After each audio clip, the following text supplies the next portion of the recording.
So today's topic that we're actually going to talk about is Puss in Boots: The Last Wish. It's also known as Puss in Boots 2. This movie was released last year before the Christmas holidays. However, I actually watched it like 2 weeks ago, so yeah, okay. This is made by DreamWorks Animation and distributed by Universal Pictures. This is actually the spin-off of the Puss in Boots movie from 2011 and the 6th installment of the Shrek franchise. It was actually directed by Joel Crawford and directed by Janelle Mercado. Okay, so eventually, Puss in Boots actually ends up getting crushed to death. He had used all of his 8 to 9 lives as well, because he was in the town of Del Mar. He was outlawed the hero as Puss in Boots. He hosted this party where the giant earthen attacks them. Puss manages to save everyone, but he ends up being crushed by a bell thereafter. He visits the local clinic and was informed by the doctor he had used 8 of his 9 lives, and he is urged to retire from adventuring. But Puss eventually refuses, and losing a deal with the black-hooded wolf at the night pub, he was actually retreated to the cat lady's house named Mama Luna and ceremoniously loses his attire in her garden. When the time passed, the crime family of the Goldilocks and the Three Bears had showed up to Luna's residence in search of Puss, only to find his grave. But Puss apparently dug up the grave and got his outfit. I know you guys have been wondering, are you really that sure Puss in Boots is dead? Nope. Puss in Boots is actually not dead, in my opinion. He just wanted to retire, he just seriously wanted to retire. But in the opportunity to restore lives, he apparently teams up with Kitty Softpaws and Perito the dog as well. And in the end, Puss in Boots decides to defeat Jack Horner as well. But then when Horner attempts to make the wish, Perito actually distracts him long enough to make Puss, Kitty, and Goldilocks rip the map to shreds. It caused the wishing star to collapse, and Puss apparently revives his lives as well.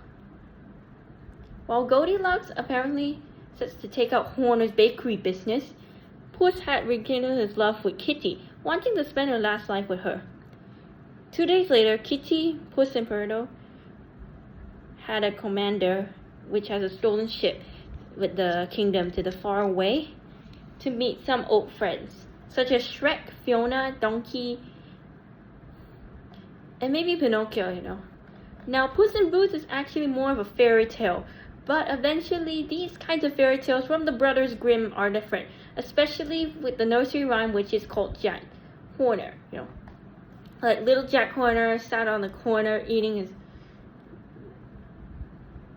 and then I don't know what he does. He's introduced in the film. He was a new pie connoisseur when he's joined by the Serpent Sisters that brought the map that makes the wishing star as requested. When Big Jack Horner apparently takes them to the trophy room, he shows where all this magical memorabilia has collected over the years. At the end of the film, he's engulfed it by collapsing the wishing star. When Puss, Kitty, and Goldilocks and the Three Bears crime, along with the ethical bug, destroy the map. Now, Goldilocks and the Three Bears crime are not really that villains, but they are former villains. They're actually the second antagonists of the film, but they were formed into the secondary characters, if I'm not mistaken, Okay.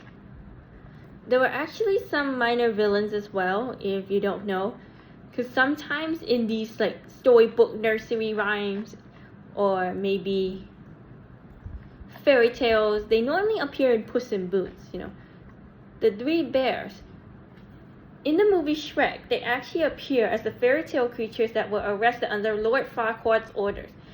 There was a big bear, which was lodged in the bedroom, with a lace like the head, like the mama bear.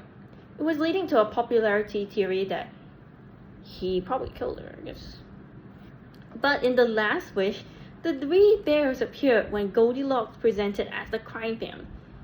They apparently broke out into Mama Luna's house, which ended up having her fainted. She then orders Baby Bear to search for Puss for smells. And Goldie wanted to use the wishing star for her human family. Justified heartbroken, she didn't consider them as like a proper family. The wishing star is destroyed, and they decided to take over Jack Horner's pie business as well. Okay, so that's all you need to know about Puss in Boots: The Last Wish. Okay, so actually I did see this movie, but eventually that movie was pretty good in my opinion. You know what I was actually going to say? It was actually really good in my opinion.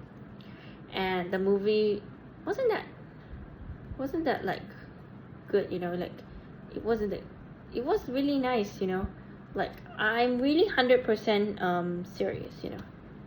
I'll just say, okay? Anyways, that's all for now, and this is me signing off.